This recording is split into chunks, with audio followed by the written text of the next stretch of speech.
បាទសួស្តីពុកម៉ែបងប្អូនបាទនេះបងប្អូនមានបាស brand boom ហ្នឹងហើយចង់ណែនាំដល់ពុកម៉ែបងប្អូនសម្រាប់យកទៅ cover ដាក់ YouTube យូរអីហ្នឹងហើយអានេះវាមានខ្សែ OTG ហ្នឹងហើយអាចថត Sele record បានហ្នឹងហើយពុកម៉ែបងប្អូនយើងគ្រាន់តែសូកខ្សែនោះមួយមកហើយយើង record Sele វាចូលនេះអានេះខ្ញុំពង record ហ្នឹងហើយបើខ្ញុំដក mic ចេញវាអត់លឺដាក់ mic ចូលបានលឺដក mic ចេញអត់លឺហ្នឹងពុកម៉ែបងប្អូនចាប់អារម្មណ៍អាចតាក់ទងបងប្អូនបានហ្នឹងហើយតម្លៃវាត្រឹមតែ$153ហ្នឹងហើយសលេងពួកនេះអេមបងប្អូន record សលេងចេញមកច្បាស់ល្អហើយច្រៀងខាងក្រៅគឺព្រោះដែរហ្នឹងហើយឥឡូវយើងจะមើលទស្សនាសលេងខ្ញុំច្រៀងឲ្យស្ដាប់ទាំងអស់គ្នាបាទ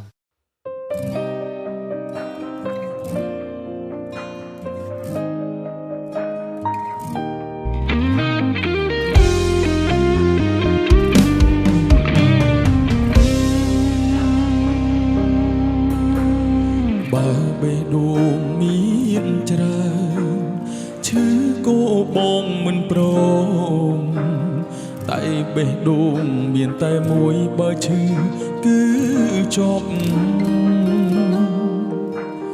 បងកាន់តែស្រឡាញ់អូនខ្លាំង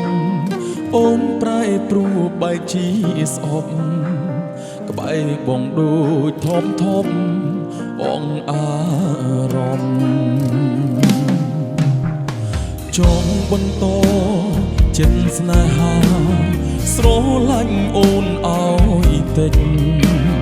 តែបែកមិនបានសម្រេចកាន់តែឈឺងុំបើចង់បែកអូនគូតែប្រាប់បងចង់ស្ដាប់ពីត្រង់បើមិនចង់សំរងបន្តធ្វើអ្វីអូនស្រេះមែនទេពេលនៅក្បែរបងនួនល្អធ្វើដូចហើយរកពាក្យសំដីចាក់ដោតនឹងថ្លៃក្នុងធម្មតាក្តីស្រឡាញ់អូនចំពោះបងសបុនបានភាគរយជីវ៉ាមើលទៅអូនលេងត្រូវការបងទៀតហើយ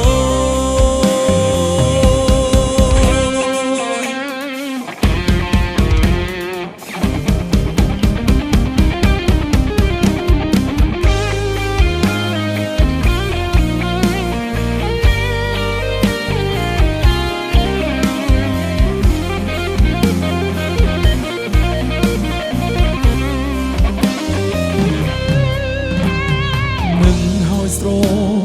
ឡាញ់គេភ្លេចស្រឡាញ់ខ្លួនឯងគេក្រឡុកបែកផ្សែងឈឺមិនស្វាងឡើយហើយយ៉ាងណាគូយ៉ាងនឹងទៅ